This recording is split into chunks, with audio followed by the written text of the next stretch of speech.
नमस्कार साथियों। आज हम आरपीसी के द्वारा जारी सिलेबस सेकंड ग्रेड टीचर भर्ती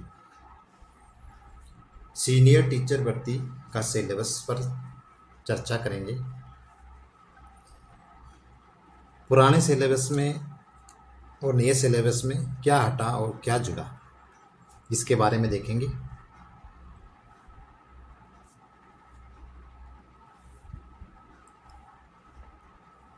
सबसे पहले देखते हैं geographical, historical, cultural and general knowledge of Rajasthan. General knowledge of Rajasthan ये पहले ही मेंशन था।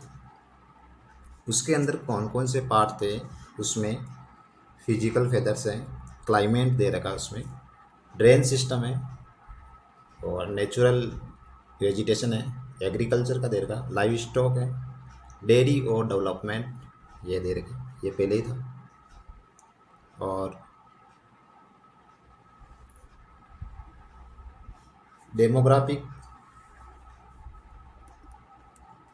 जो विशेषताएं हैं वो दे रखी है इसमें, ट्राइब्स दे रखे हैं उसमें, उद्योग दे रखे हैं उसमें, इंडस्ट्रीज दे रखी, tourism and major tourist centres, sex ratio, उसमें नए में सेक्स रेशियो पहले दे रखा था, लिटरेची दे रखा था पहले, और पॉपुलेशन डिस्ट्रीब्यूशन दे रखा था पहले। उसके अंदर नए में ये नहीं है दे रखा, यानी कि sex ratio, industries and major tourist centre, ये तो उसमें industries and major tourist centre ये इसमें दे रखे। डेमोग्राफिक इसमें नया दे रखा है एक, डेमोग्राफिक।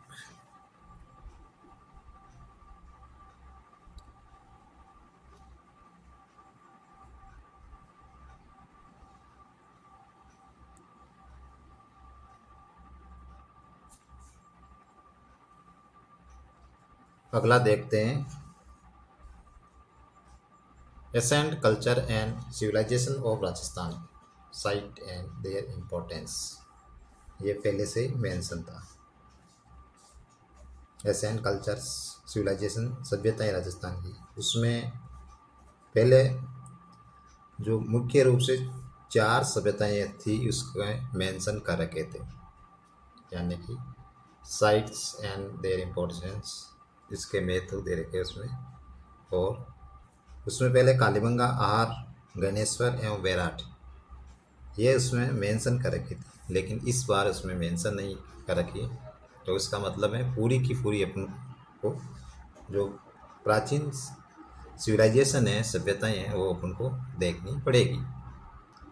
यह है history of Rajasthan up to 18th century.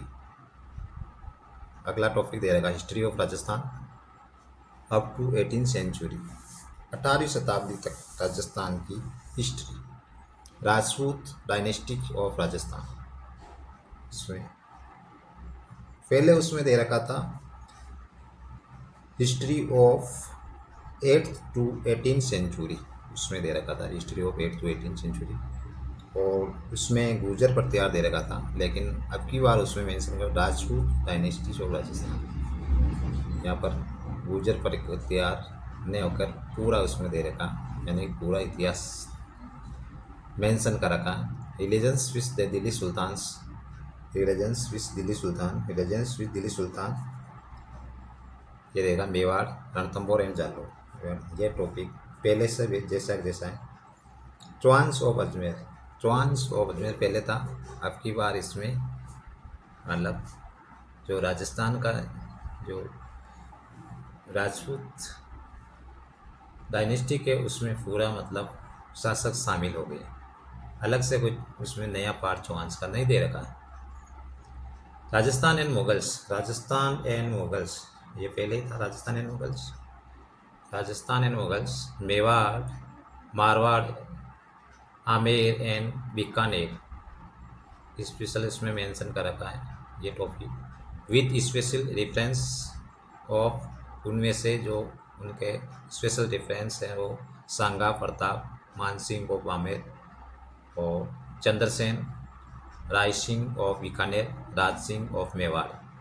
यानी कि मुगल और राजस्थान में उनके साथ में जो संबंध था वो मेवाड़, मारवाड़, आमेर और बीकानेर के साथ में जो उसमें शासक दे रखे, राजा दे रखे, विशेष रूप से उसमें मेंशन कर रखे हैं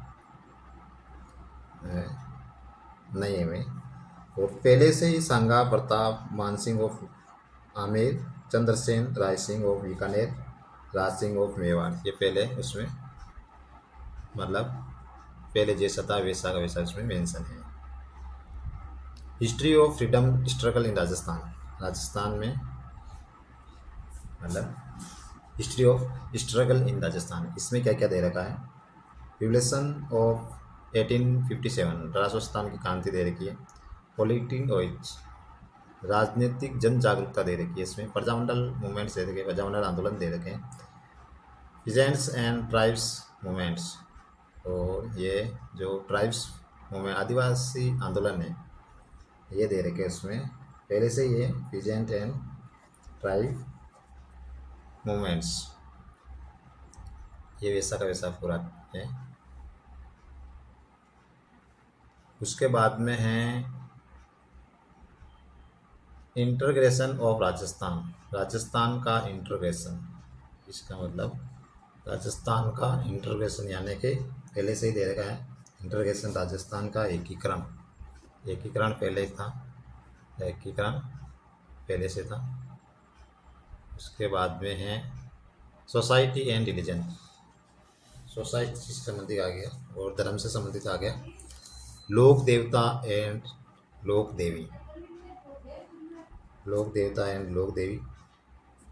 संत of Rajasthan, Sant of Rajasthan.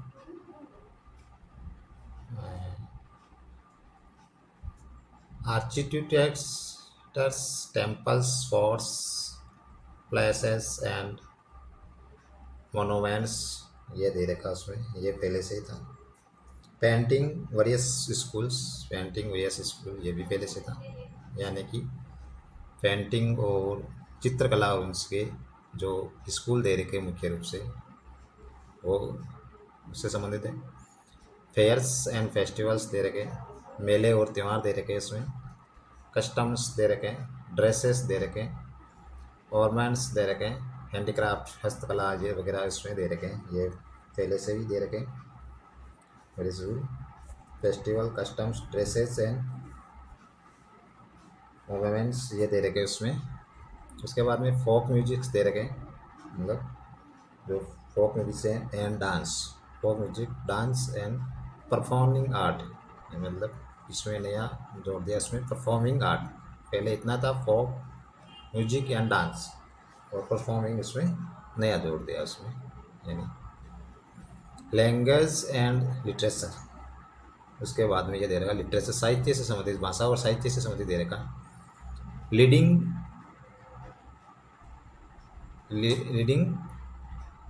Personalities of Rajasthan, ये इसमें। उसके अलावा एक नया दे रखा लैंग्वेज एंड लिटरेचर, भाषा साहित्य, नया टॉपिक उसमें ये जुड़ा इसमें। ये लीडिंग पर्सनालिटी जो राजस्थान, राजस्थान के में व्यक्तित्व के बारे में उसमें दे रखा है।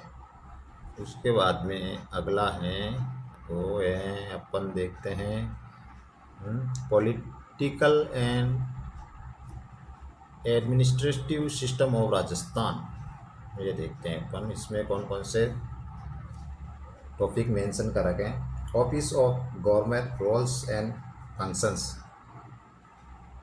इसमें पहले ये चैप्टर था, अब की बार उसमें क्या है गवर्नर दे रखे, चीफ मिनिस्टर दे रखे, काउंसिल ऑफ मिनिस्टर दे रखे, यानी कि ये दे रखे सीधा गवर्नर दे रखे इसमें, चीफ मिनिस्टर मुख्यमंत्री, काउंसिल ऑफ मिनिस्टर यानी कि काउंसिल मिनिस्टर मंत्रियों की परिषद, और गवर्नर सीधा मेंशन कर रखा है। Office of governor, role and functions ये पहले दे रखा था उसमें, तो उसमें गवर्नर आ गया तो उसमें मतलब वही मेंशन है। State legislative assembly, state legislative assembly, ये स्टेट, ये chief minister and cabinet, state council of minister, ये उसका नया अलग से नाम दे दिया स्टेट लेजिस्लेटिव असेंबली, मतलब राज्य जो लेजिस्लेटिव असेंबली है वो उसके बारे में दे रखे। राजस्थान हाई कोर्ट एंड सब ऑर्डिनेट कोर्ट, उसके बाद में राजस्थान हाई कोर्ट एंड सब ऑर्डिनेट कोर्ट, ये इसमें दे रखे। और उसमें पहले था एक topic state secretariat and chief secretariat, ये इसमें टॉपिक की बार मेंशन नहीं है, यानी कि जो सचिवालय है इससे संबंधित, जो चीफ सेक्रेटरी है इससे संबंधित, ये टॉपिक इसमें नया नहीं आया, दिखाई दिया। अगला देखते हैं अपन पंचायती राज सिस्टम एंड इट्स एडमिनिस्ट्रेशन, उसके बाद में पंचायती राज ये सिस्टम दे रखा है, उसके थोड़ा सा नया मेंशन कर रखा इसमें। पहले था Panchayati Raj local self government action, panchayat raj था, और अब की बार पूरा इसमें दे रखा है अर्बन लोकल सेल्फ गवर्नमेंट दे रखे है। उसके बाद में अब की बात जो अर्बन है यानी कि नगर पालिका से संबंधित self government of its administration. उसके बाद में स्टेट सेक्रेटरी, ये नीचे मेंशन कर दिया इसको, जो ऊपर था स्टेट सेक्रेटरी नए में, और डिविजनल कमिश्नर डिस्ट्रिक्ट एडमिनिस्ट्रेशन, ये टॉपिक इसमें मेंशन कर रखे हैं।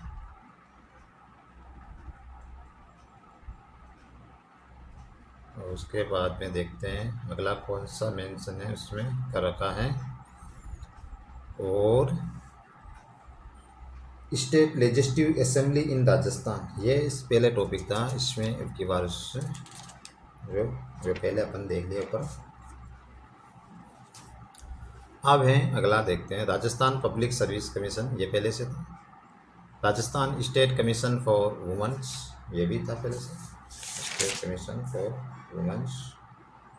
और राजस्थान पब्लिक सर्विस आ गया। राजस्थान स्टेट फाइनेंस कमीशन, ये राजस्थान स्टेट राज्य वित्त जो कमीशन है उसके बारे में। Rajasthan state election commission, Rajasthan का जो स्टेट इलेक्शन चुनाव आयोग है उसके बारे में संबंधित दे रखे। लोकायुक्त दे रखे। इसके बाद में Rajasthan state legal service authority, जो राजस्थान स्टेट लीगल सर्विस है, मतलब अथॉरिटी है, प्राधिकरण है, वो दे रखे। उसके बाद में है करंट अफेयर्स ऑफ राजस्थान, अगला देखते हैं topic current affairs of Rajasthan. Current affairs में दे रखे हैं important persons place and current issues, ये करंट अफेयर में ये पहले भी था। New schemes and initiatives related to welfare and development, ये इसमें इकोनॉमिक पॉलिटिकल डायनेमिक्स, ये इसमें दे रखे हैं, ये भी हैं इसमें आर्थिक संबंध से, मतलब पॉलिटिकल और उससे संबंधित कुछ क्वेश्चन, मतलब स्पोर्ट्स और गेम से संबंधित क्वेश्चन, और अवार्ड्स दे रखे हैं, उसमें पुरस्कार दे रखे हैं। बुक्स इम्पोर्टेंस दे रखे हैं, राइटर है कोई, ऑथर है कोई, इम्पोर्टेंस उसके बारे में उसमें मेंशन कर रखा है। आगे देखते हैं उसके बाद में अगला टॉपिक में क्या मेंशन कर रखा है। उसके बाद देखते हैं ये, उसके बाद में मतलब एक मिनट, उसके बाद में है general knowledge of world and India, उसके बाद में general knowledge of world and India, तो उसमें क्या क्या दे रखे टॉपिक जो वर्ल्ड का है, यानी विश्व का और भारत का जनरल नॉलेज। कॉन्टिनेंट्स दे रखे, ओकेन्स दे रखे, देयर प्रैक्टिस दे रखे, ग्लोबल वाइन सिस्टम दे रखा, ये पहले से ही था global wind system. Environmental issues system, environmental issues and strategies, ये पहले से ही था। प्रिंसिपल्स ह्यूमन्स ऑक्यूपेशन, ये भी। उसके बाद में प्रिंसिपल्स ह्यूमन ऑर्गेनाइजेशन, ये नया इसमें शायद लगता है। और पॉपुलेशन डिस्ट्रीब्यूशन एंड माइग्रेशन, ये था। उसके बाद में पॉपुलेशन डिस्ट्रीब्यूशन एंड माइग्रेशन, ये भी था। ग्लोबलाइजेशन एंड इम्पैक्ट, इसमें एक पहले ये था, उसके स्थान पर ये क्या दे, प्रिंसिपल ह्यूमन ऑक्यूपेंस दे रखा है। इंडिया में क्या दे रखा है, इंडिया में फिजिकल फीचर्स दे रखे हैं, क्लाइमेट दे रखे, सिस्टम, ड्रेन सिस्टम दे रखा, और नेचुरल वेजिटेशन दे रखे हैं, एंड बायोडाइवर्सिटी दे रखी है, एनर्जी रिजोर्स दे रखे हैं। इसके बाद में एनर्जी रिजोर्स, तो उसमें एनर्जी रिजोर्स मतलब पहले ही लगभग यही था। फिजिकल फेदर्स पहले भी था। मानसून सिस्टम दे रखा है उसमें पहले, उसमें ये था।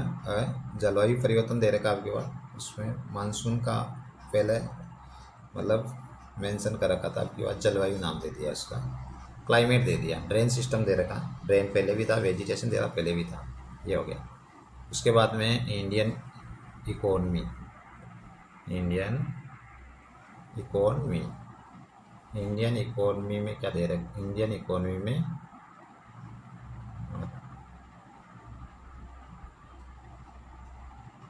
इंडियन इकोनॉमी, उसके चैप्टर में दे रखे हैं growth and development in agriculture, ये पहले था। Growth and development in agriculture वैसा का वैसा है। Industries and service sector in India, industries and service sector in India. उसके बाद में industries and service sector in India पहले से ये था। उसके बाद में फॉरेन ट्रेड ऑफ इंडिया, अगला है फॉरेन ट्रेड ऑफ इंडिया, ये भी पहले ही था। फॉरेन ट्रेड ऑफ इंडिया, ये भी पहले था। भारत का विदेशी व्यापार है वो इसमें संबंधित है। और कंपोजिशन एंड डायरेक्शन, उसके बाद में कंपोजिशन एंड डायरेक्शन, ये भी पहले से ही मेंशन थे। उसके बाद में constitution of India and foreign policy, Bharat का संविधान और विदेश नीति, भारत की विदेश नीति, संविधान और विदेश नीति इसमें दे रखे हैं। इसमें कौन कौन से हैं,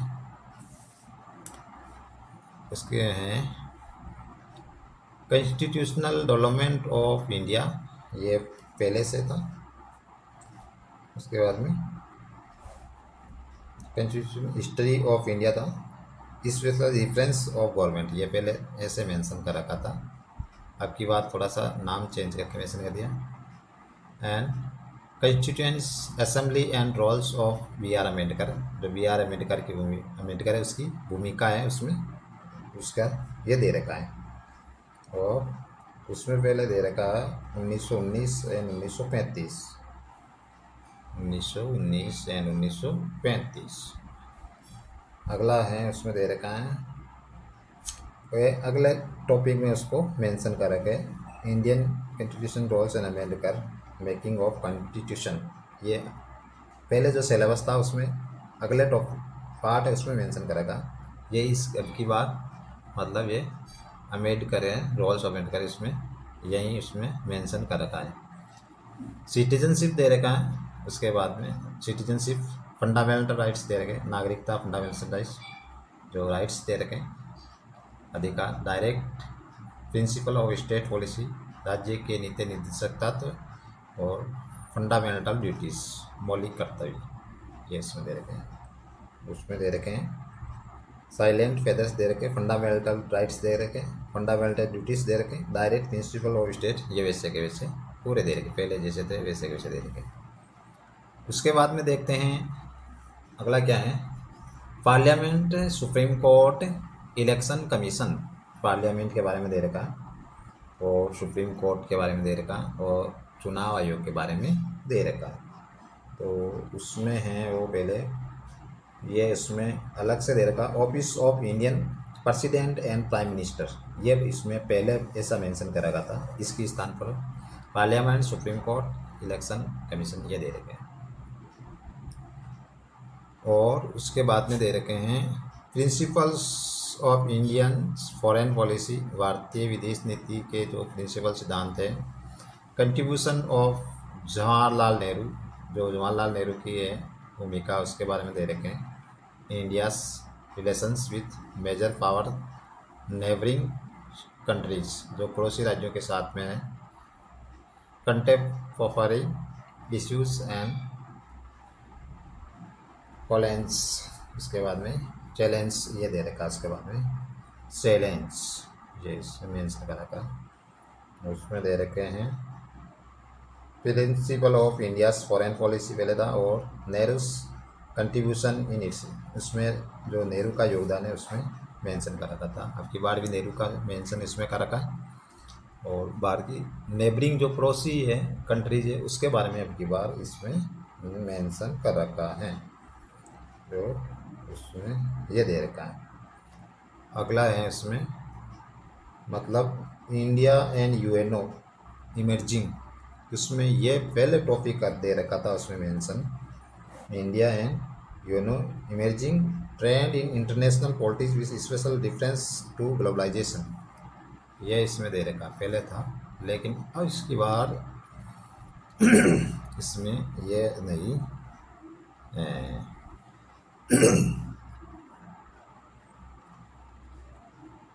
तो ये था मोटे रूप में सेकंड ग्रेड, मतलब जो पेपर हैं जीके उसका सिलेबस।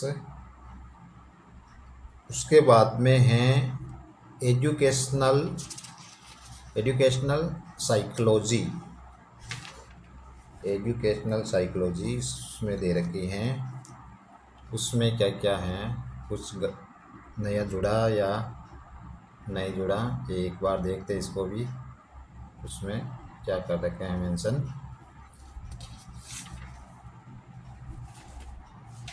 तो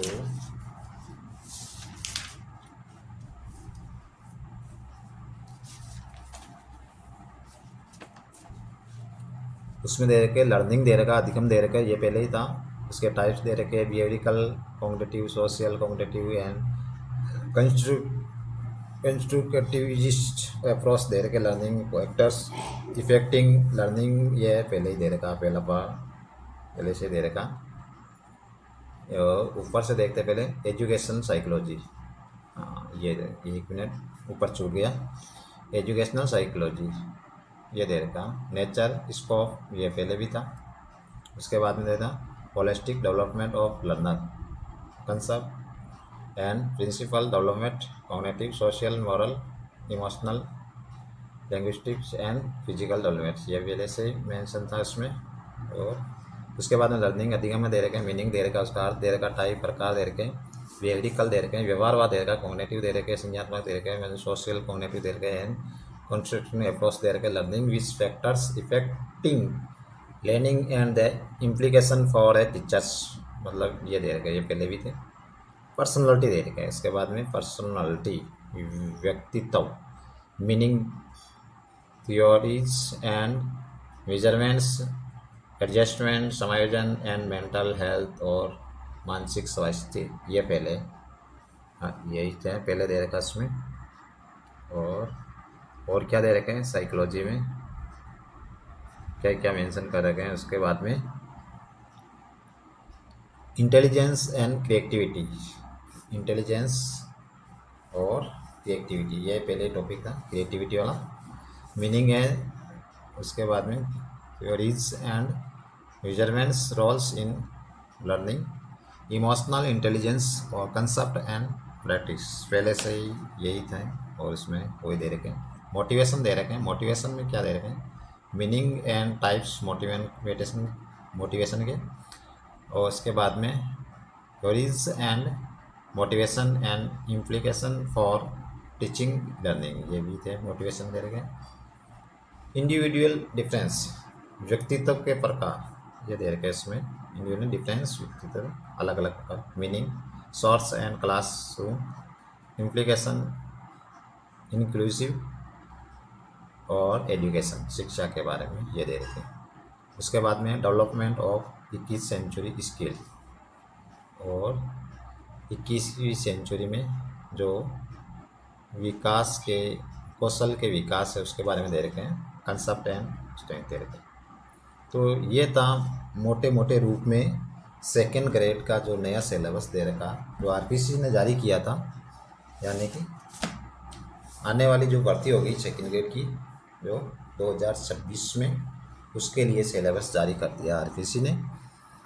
तो निश्चित रूप से आपने ये सिलेबस देख लिया होगा कि आरपीसी ने कौन कौन से इसमें टॉपिक हैं वो मेंशन किए हैं, अब की बार क्या परिवर्तन किया, थोड़ा बहुत उसमें परिवर्तन हुआ था और कुछ उसमें हटा भी था। तो ये थे अपन सिलेबस के बारे में अपन चर्चा की। अब देखते हैं उसमें मतलब मार्क्स है वो कितने नंबर के होंगे, एक बार इसको भी देख लेते हैं, यानी कितने मार्क्स के होंगे। Paper will very carry maximum 200 marks, मतलब अधिकतम 200 मार्क का पेपर होगा जीके का।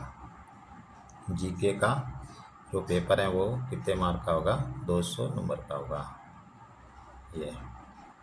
उसके बाद में ड्यूरेशन वो पहले ही थी जितनी थी पहले, 2 आवर्स दे रखे हैं, वही ड्यूरेशन है 2 आवर्स। और कैरी विल 100 क्वेश्चन है, मल्टीप्लाई चॉइस के वही 100 क्वेश्चन दे रखे हैं उससे। उसके बाद में paper shall include following subject, ये जो सब्जेक्ट है अपने ऊपर पढ़ रखे सब, उसमें छोटे से टॉपिक के रूप में यहाँ मेंशन कर रखे हैं, ये हमने देख लिए पूरे के पूरे सब्जेक्ट। नीचे 5वां पॉइंट क्या दे रखा है, 5वें पॉइंट पे देखते हैं, negative marking shall be applicable in the revaluation of answer, यानी कि आंसर में जो नेगेटिव मार्किंग है वो इसमें ये मेंशन कर रखे हैं। फॉर एवरी रॉन्ग आंसर, प्रत्येक गलत उत्तर के लिए 1/3 of the marks, 1/3 of the marks जो फ्लेक्सिफाइड for that particular question shall be, मतलब उसमें जो आपने पर्सन सही के उनमें से 1/3 मार्क है वो नेगेटिव के रूप में कट जाएंगे। कुल मिला के वही पहले वाले बात थी। तो साथियों ये जो सेकेंड ईयर का हमने सिलेबस देखा अच्छा लगा होगा, और निश्चित रूप से तैयारी में लगे होंगे।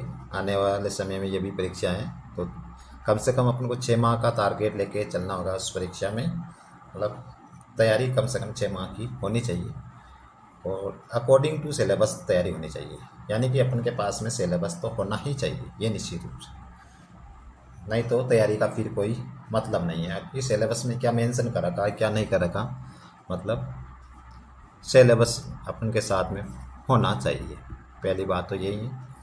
और उसके बाद में आने वाले 6 महीने बाद में जो अपन की भर्ती परीक्षा होगी, तो आज से ही उसे तैयारी में लग जाना चाहिए। तो अपन की तैयारी है वो मजबूत करनी पड़ेगी, मतलब अपन को ज़्यादा मेहनत करनी पड़ेगी, कंपटीशन बहुत बढ़ गया है। तो हमने नया चैनल शुरू किया है और गरवा एजुकेशन नाम से ये चैनल है, और इसमें हम जो सेकंड ग्रेड से संबंधित नोट्स हैं और अन्य भर्तियों से संबंधित नोट्स हैं ये उपलब्ध कराएंगे। तो हमारे जो नया चैनल है उसको सब्सक्राइब कर रखें, गरवा एजुकेशन नाम से चैनल दे हैं, उसको सब्सक्राइब करें। अगर हमारे कंटेंट अच्छे लगे तो लाइक्स करें। आने वाले समय में हम इस पर निःशुल्क नोट्स हैं या क्विज़ हैं वो देते रहेंगे। टेट सीरीज भी बाद में शुरू करेंगे। तो साथियों कैसे लगा, धन्यवाद।